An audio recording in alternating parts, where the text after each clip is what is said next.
Martin Luther King Monday. Right. How about Dr. Martin Luther King Jr., Yeah. El Cameron, Sam Burkett on the phone, and I am Eric Henderson, your host for the Talk Shop. Good morning. Sam Burkett, how are you this morning? I'm doing pretty good. Today's just a good day to recognize the honorable achievements that Dr. Martin Luther King did, just to help promote equality in our country. I think we need to live up to those standards again, but we've taken some steps back, but we can always live up to the words of what the Reverend Martin Luther King taught us. El, you've got a smile on your face ear to ear in Studio 255. Sam Burkett, how do you two know one another? Sam and El Cameron. Sam helped out on my U.S. House campaign a little bit. Very nice, And very nice. He's like an advisor. He's a good advisor. Sam, you're an advisor, El says. Yeah, I guess you can call that. I did help write a couple of her speeches. Yeah, that's right. When she was campaigning. Yeah. And It's always nice to have a speech I'm writer. going to be 31 at the end of the month, and I'm just getting started with my political career. Maybe if it's not running, I'm more than happy to help out with a campaign, whichever way. I've helped out with Trey's campaign. I've helped out with Ken Chested, Carly, basically just about anybody that you could think of in 2024. Yeah. And looking forward to hitting the road again. It's an election year. Work starts now. Yeah. Hey, Sam Burkett, you were recommended by El Cameron as a guest coming on the show. I'm proud to say you've been a guest several times on the Talk Shop, a lot of times for sports and disability access and so forth. El, what did you want Sam to speak about this morning? And we've got the expert on the phone. We're going to get that answer. So, and what Sam feels comfortable sharing, but I think my curiosity is around what it's like for him with the person with disabilities, like right here locally. What does he see here locally with disabilities? What's needed? What's good? What's bad? And then, of course, regionally, statewide, nationally, what can we do to help assist people with disabilities? How can we better understand what's going on in their world? Did you catch that series of questions from El Cameron? Let's start with the first. In terms of locally, what can we do to improve access locally? Sam Burkett. Well, I think there are a number of things that we can do. I think the number one that we have to do is transportation. Paratransit. That's why I'm not their case, because Paratransit's not running today, and it only runs when the university is running. I want to see more of a robust city bus. Like if the city of Laramie had the funds to run a bus system. I think that's number one. Gotta do. And number two, it's kind of as a combination of town thing as well as a nation thing as well as a state thing. Make sure that people have health care too. Like the state of Wyoming, for example, there's 100 miles away in between towns, and it's like let's say if you had a heart attack. There are some rural hospitals that could be closing in the state soon because of the bill that got passed last year. And you know what I'm talking about, right? Yeah. Okay. What's that? What is that bill? Do you know it? Not right off the Always, whenever possible, in the audience, we love to get you the actual bill or Senate file so that you can read up on it yourself. Because a lot of times on the air, we touch it. We might go way too simple on what's being talked about. But we've got Sam Burkett on the phone, and we are in Studio 255 at the Laramie Plains Civic Center. This segment brought to you by Pole Mountain Pharmacy, dedicated to the health and wellness of Southeast Wyoming from their location at 4th and Harney. Sam, you speak locally of two things needed what most impacts you on a day-to-day basis that we need to turn that frown upside down for you? I think it's transportation's number one.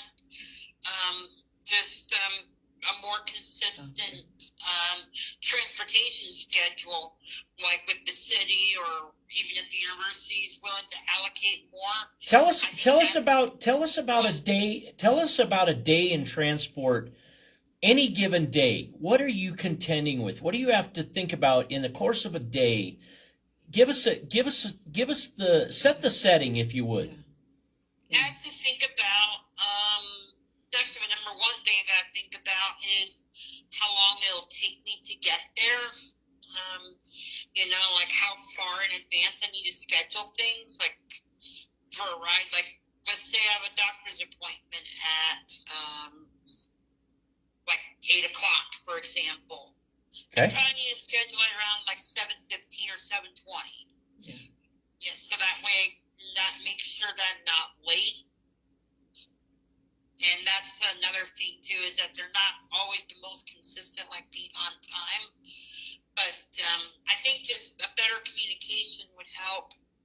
I would want to see, like going with the better communication as well as.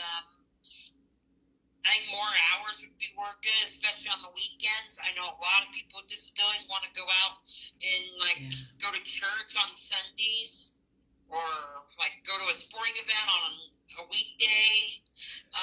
That would really help with that. Well, let's just say this: anything that Elle or I or you want to do is not dissimilar to what anybody else wants to do, right? So you have to think about things with such logistics that you must calibrate the dependability, reliability of others.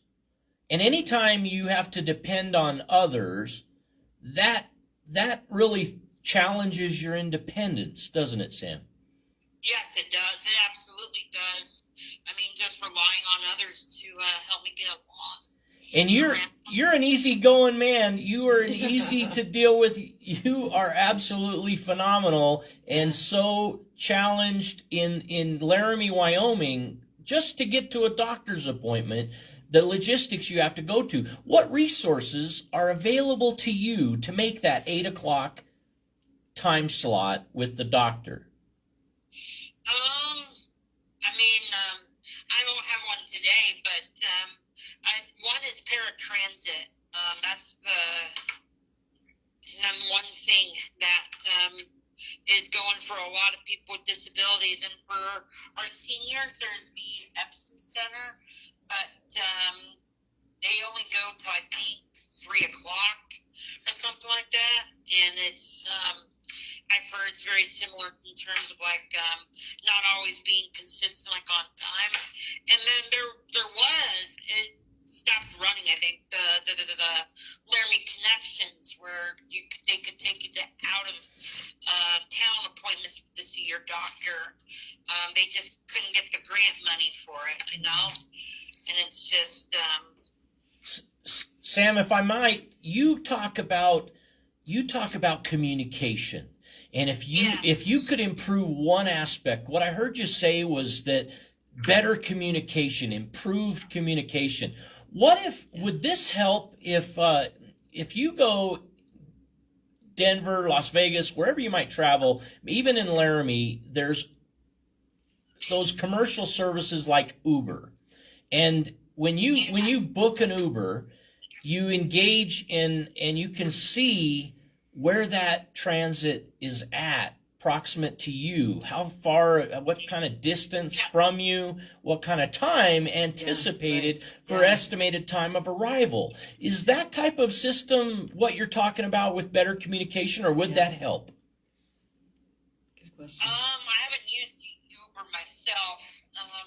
There's actually some costs that go into it, but... There's costs in everything. I'm asking, would it help?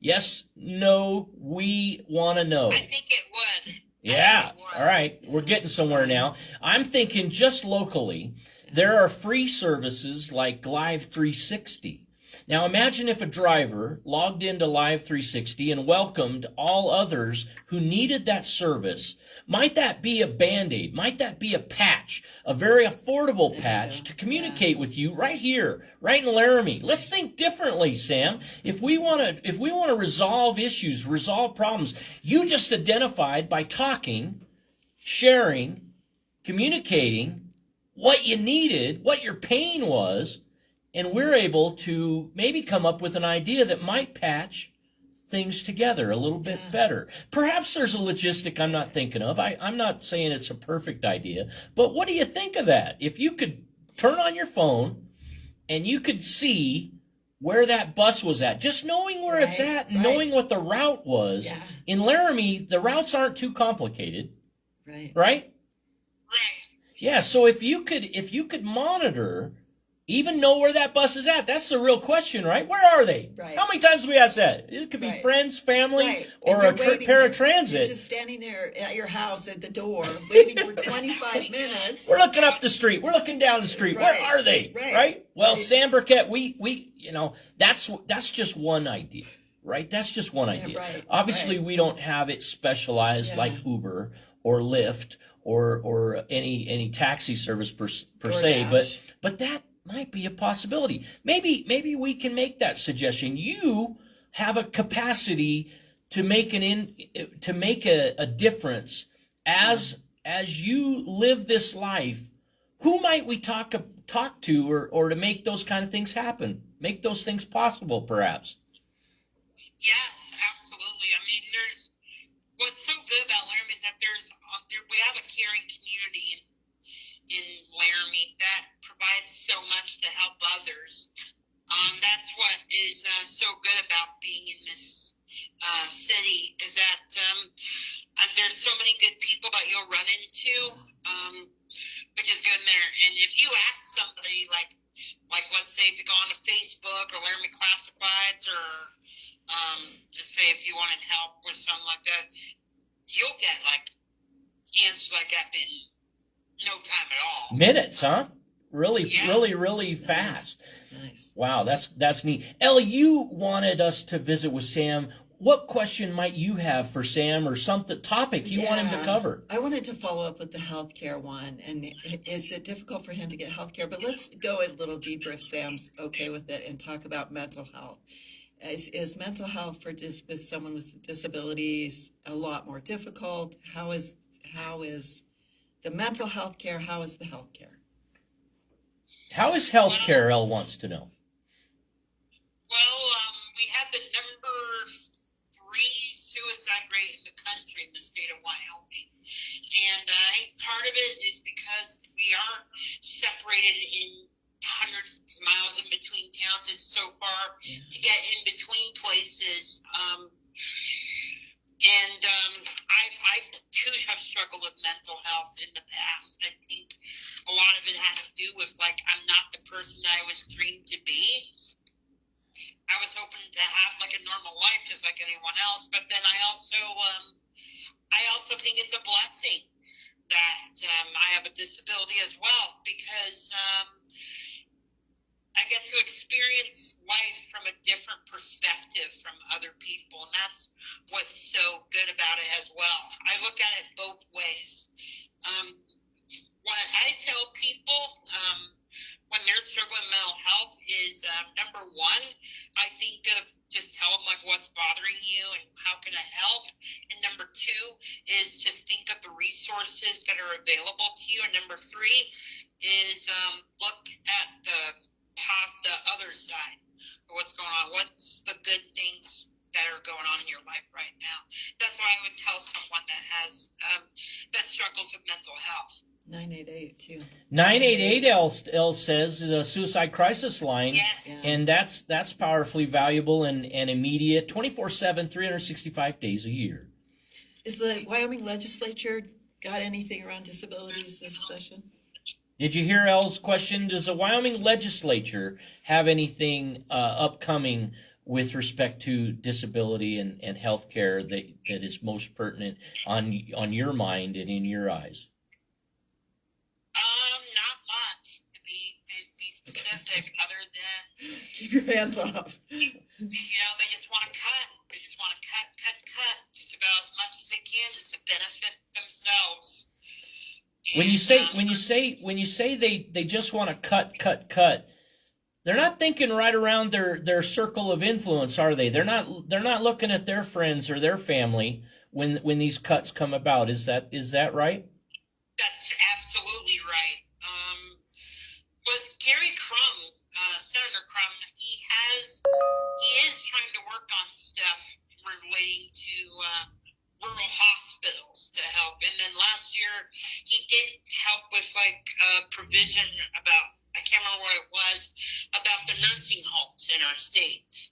Right. There was legislation that allows for another facility to be built.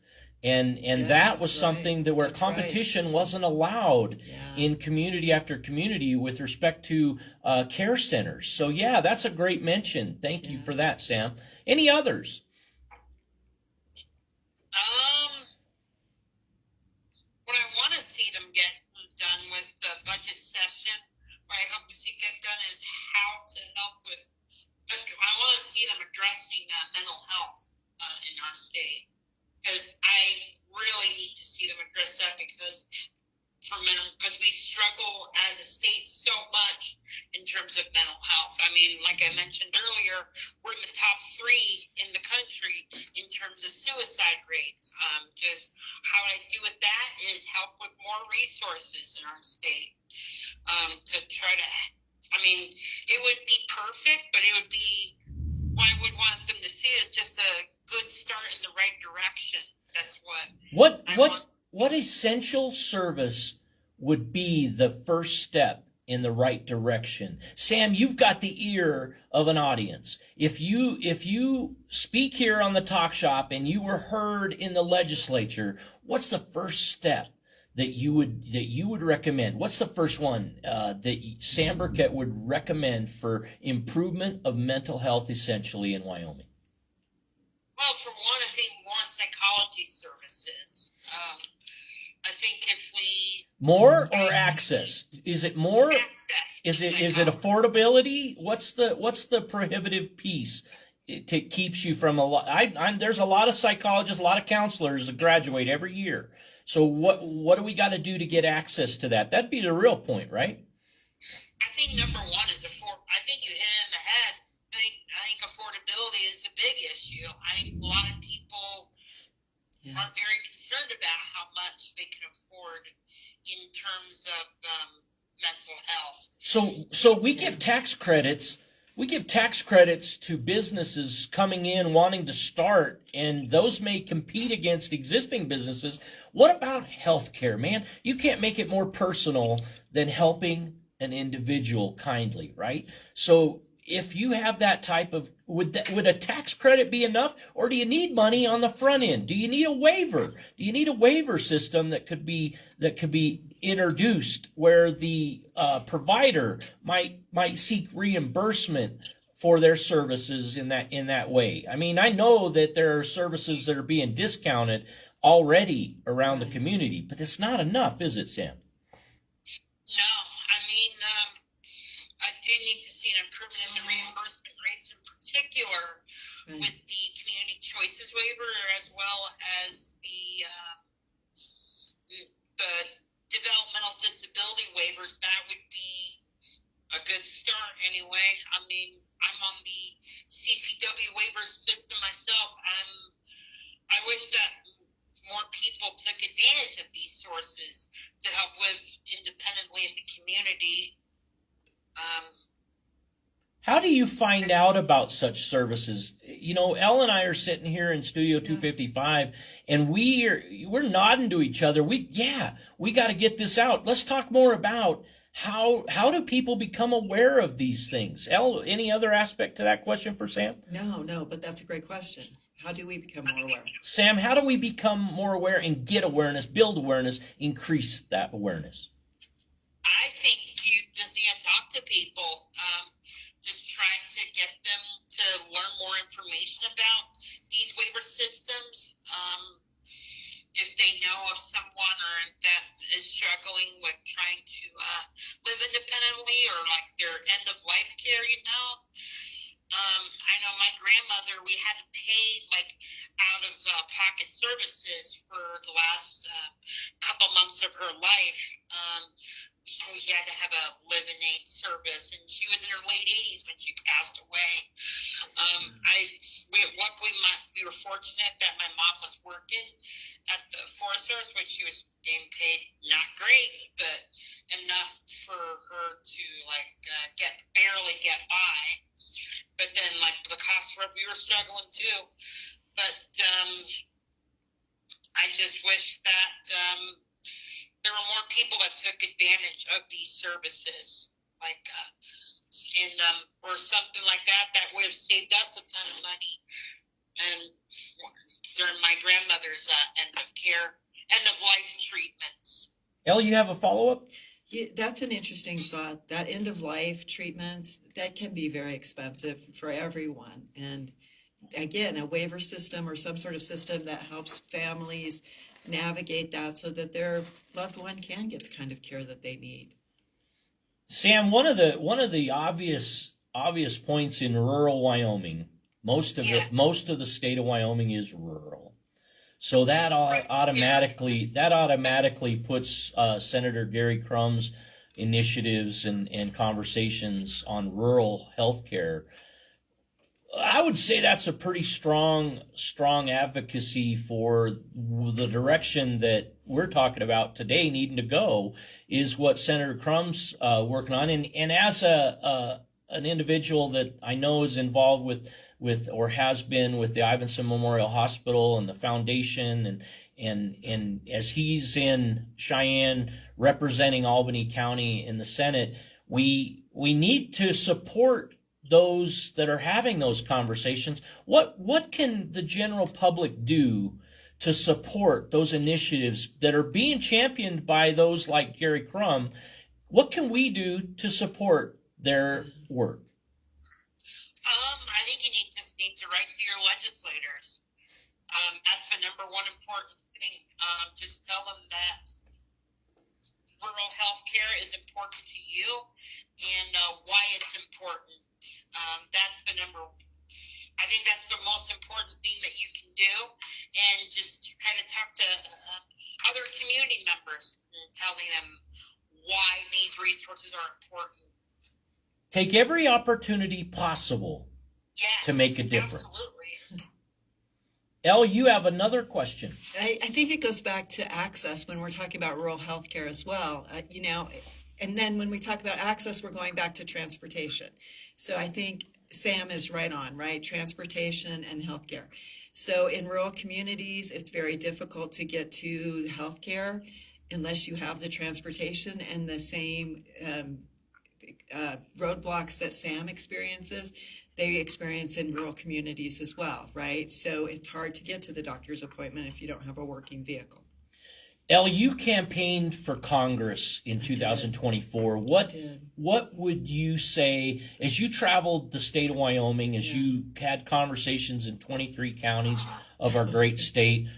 What have we missed? What was being asked or said across 23 counties? What ideas might have been suggested but haven't been taken by the government in power? Well, I think it depends on the community. It depends on where you're at, because some communities do take advantage of whatever grants were out there or initiatives were out there to provide transportation. So hospitals took advantage of funding, or nursing homes, skilled nursing facilities took advantage of grant funding that came through the feds, right, to improve transportation, to provide transportation. So some communities have done that and some communities haven't.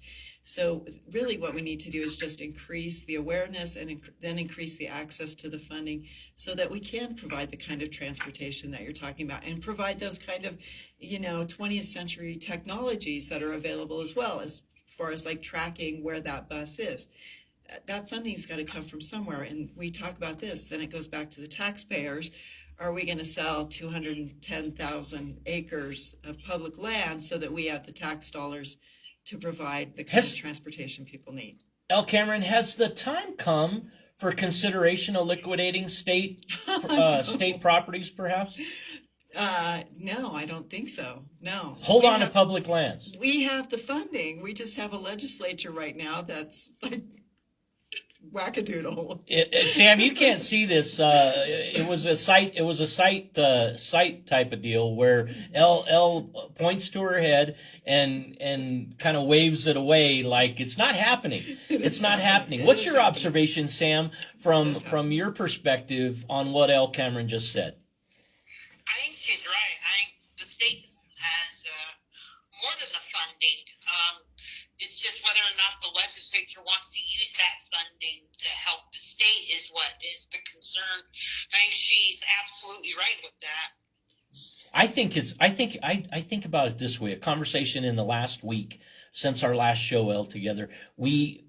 I had conversation and it was, I listened to an individual said, Eric, why do we have starvation across our world? Yeah, that's In a our topic. world, why do we have Yeah, starvation? we've talked about that. Sam, before. you ever thought about that? I think it's because that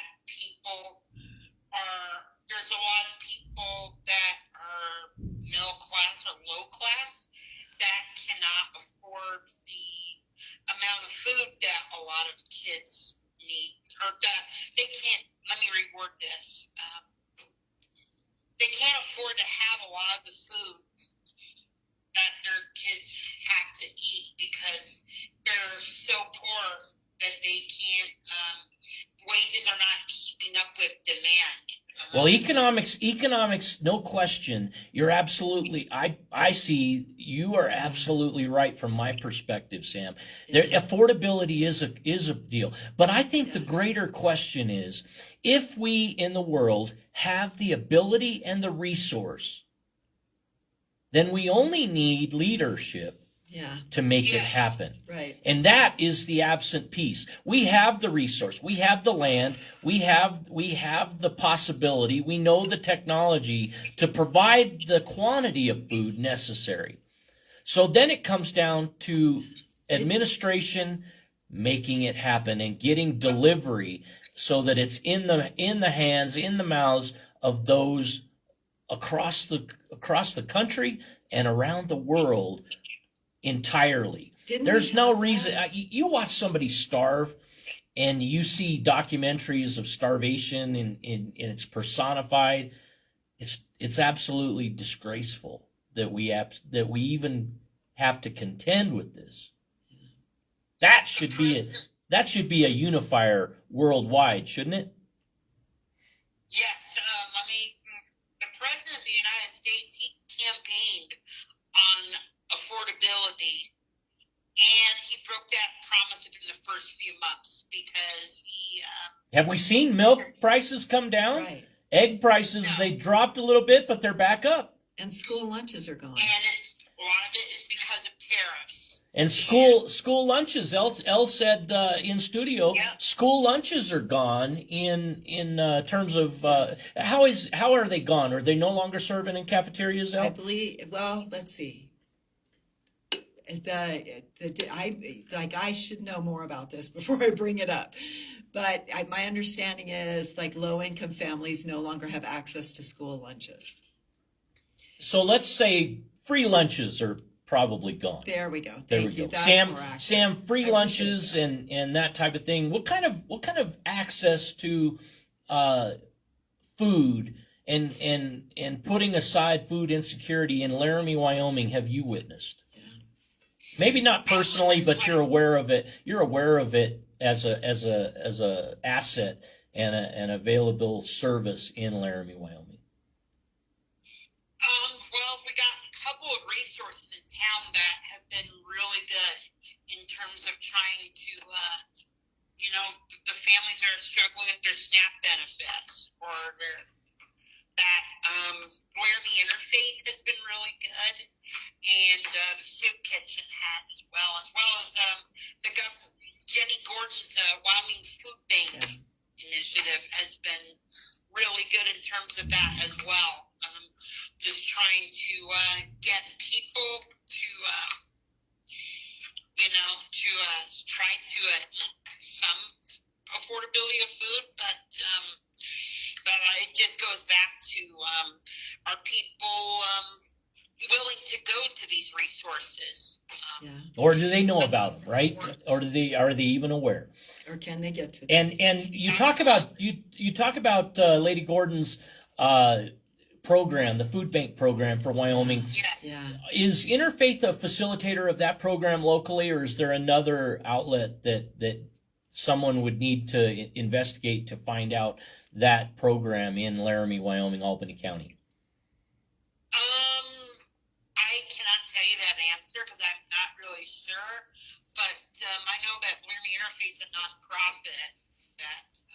Well, we're three leading individuals in the community. I would say we're as active as any three that you would want to Yes. compare us to. And if we're not in the know, if we're not fully in the know, then there's more to know, right? And not only can we do that individually, I'll take it upon myself to find out, and I would challenge everyone to. But I would say, isn't it interesting that we have to challenge ourselves to do that Yeah. before it comes as part of the program? So many times I see Yeah, okay. programs that are they exist, but an implementation and a distribution strategy are absent.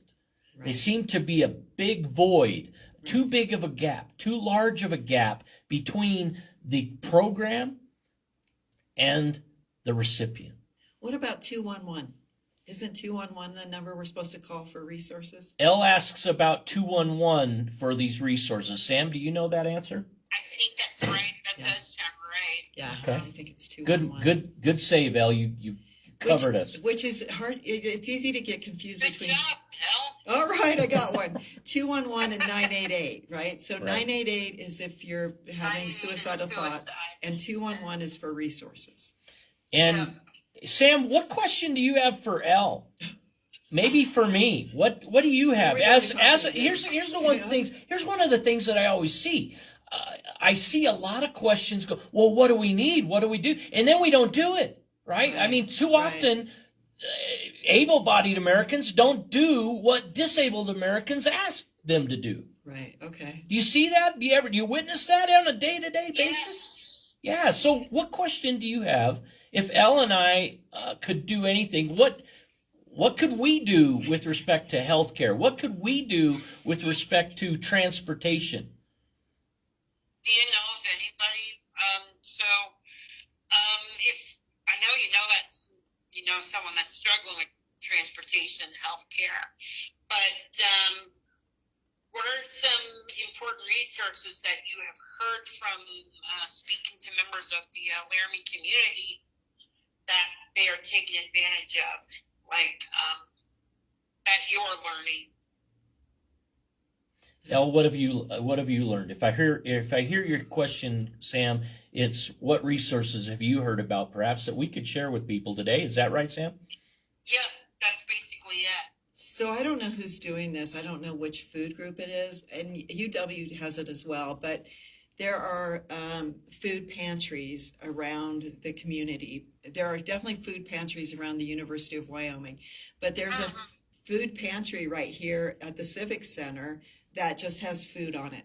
That anybody who's walking through the Civic Center can come and grab a couple of boxes of whatever food is on that shelf. So that's one resource that I think is just phenomenal, is just these food pantries where you don't have to go to a certain location. You're just walking by a retail store or the Civic Center and you can grab some food.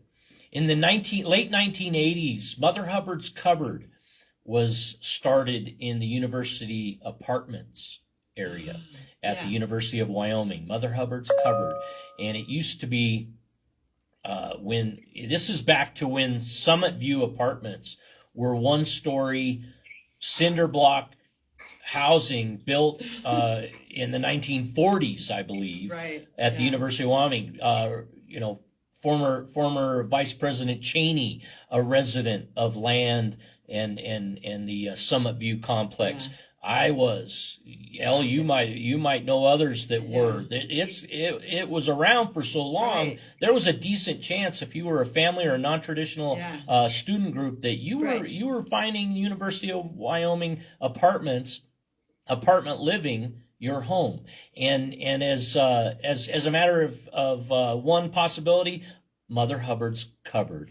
And I think the cottage house has some access through St. Matthew's Church. Right. Churches are another Should be. group and a Should be, entity that will get help, connect to people to help. I know Father Rob at St. Paul Newman Center, Pastor Matt at New Life Church.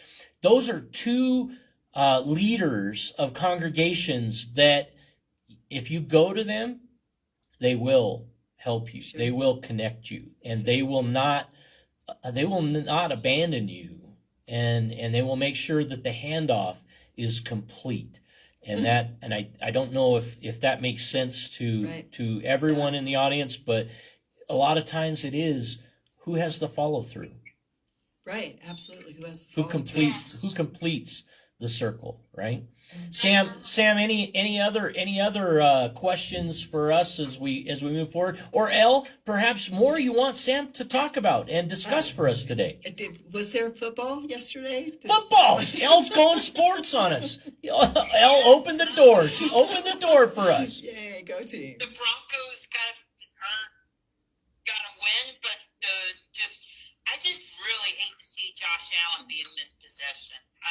I mean, he's worked so hard, to get his team in the playoffs and be Super Bowl contention, so we could fall short every single year. I mean, it was like a no-lose situation for me because I'm a Broncos fan and also a Josh Allen fan.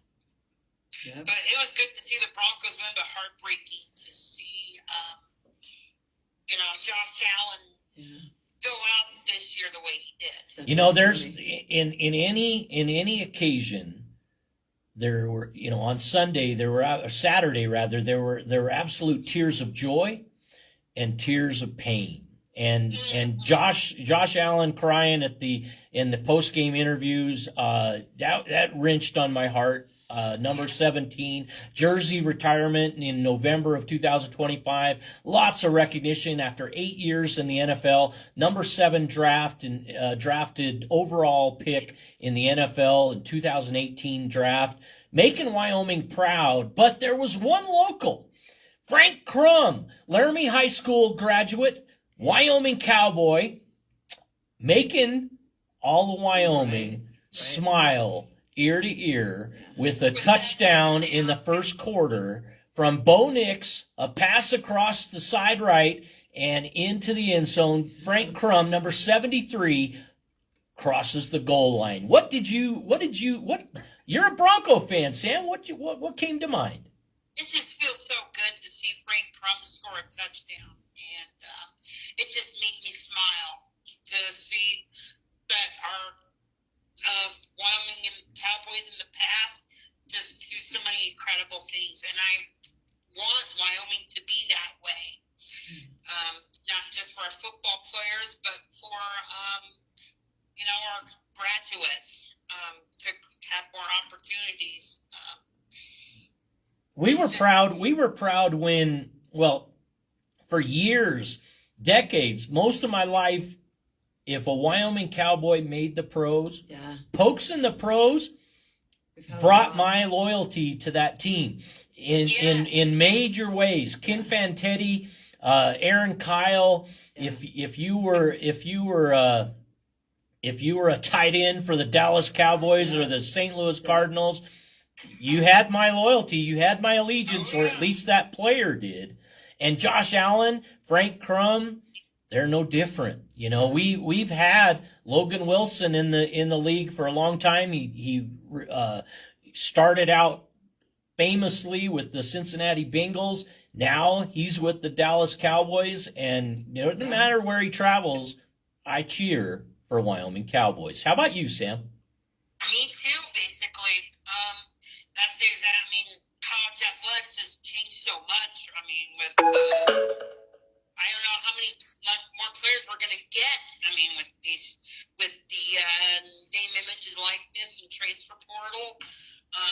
So you think the current atmosphere in Division I NC2A collegiate football will decrease the number of professional athletes coming from the University of Wyoming specifically. You believe that? I'm very concerned that it might be that way.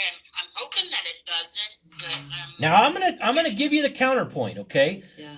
Head coach Jay Savell, Sundance Wicks, two coaches at the University of Wyoming, one football, one basketball. They've shown proficiency in drawing some transfer portal activity positively to us, and making an impact. There were some Cowboy football players made an immediate impact, and I gotta say that contends well, supporting that we're going to continue to put Pokes in the pros. oh yeah, with Evan Eller, I think's got a shot this year. I think Brayden Johnson does. Yeah, there's definitely. What do you think Jack Walsh? What do you think Jack Walsh is going to do in the pros? Now he wasn't a transfer portal, but he's with us. He was with us beginning to end. I mean, you can't replace a guy like Jack Walsh. Not at the Cowboys, perhaps, but by gosh, he's going to go in the pros. Don't you think? I mean, he's definitely going to go in the pros. Okay, sure. all right, good. I want the faith. Let's hear it. Brown and gold pride right now. Yeah, he'll definitely go in the pros. Go team. But I mean, he's just a true. Where I'm going with this is that he's just a true, great all-around guy. Okay. Nice. We enjoy Jack Walsh. We enjoy Jack Walsh. Did you watch the Hula Bowl? I gotta watch it a little bit. Yeah. Well, we had a couple players in the Hula Bowl, Shavoda and Walsh, two in the Hula Bowl, and we've got a senior going to be in the Senior Bowl coming up in Florida coming up soon. Who might that be? We'll have to see. Oh, it's going to be. I know who it's going to be. Going to be John Michael Gillenberg. Yeah, in the Senior Bowl. All right. Yeah. Oh yeah. Yeah, Pokes, you do a publication that you write up regular, and you cover all sports, not just football, not just the flashy football or basketball, but Sam Burkett, you're covering more. Tell us about that. Yeah, I actually cover some Mountain West stuff too a little bit. What's the publication? Tell us. What's your masthead? It's basically a Brown and Gold Sports is just basically just a publication where I cover all Wyoming sports. Now, And it's free to subscribe. I am going to be working on a Facebook page this year so that I get more public recognition. well, you talk to me in person over the next 7 days, and we'll get you a social media. We'll get you that hooked up immediately. That's a 24-hour solve, buddy. That's easily done, and we're going to get her done for you. Okay, so you put that on your task list. You let me know when we can prioritize that together, and we'll make that happen in the next week.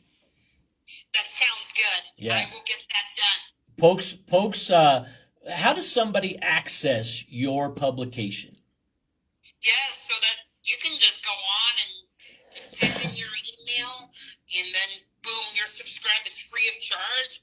I would like it if somebody paid me a few bucks to subscribe, but it's all free. I mean, if you do have the money, I encourage you to spend even if it's just $1 or $2. Shameless contributions welcome. Yeah, I get you. I understand that. Sam Burkett, you've been most generous with your time today. Elle, any final question for Sam before we close out this segment? No, but we can get together and get ready for coffee. We can have coffee again. You hear that? You got an invitation to Sunshine Coffee, or where do you guys like to go? Elle, where's your favorite coffee place? I don't have a favorite place. There's so many great coffee She's even shops. drank Studio 255 coffee, Sam. Yeah, she's even taken my blend. So yeah, that's a coffee dedicated individual right there. Yeah, Sam Burkett, how does somebody reach you if they would like to have further conversation with you? What access would you give them to you personally? me if they want. My number is 970-391-0902, and my email is the number one, and then just SAMBURKETT@gmail.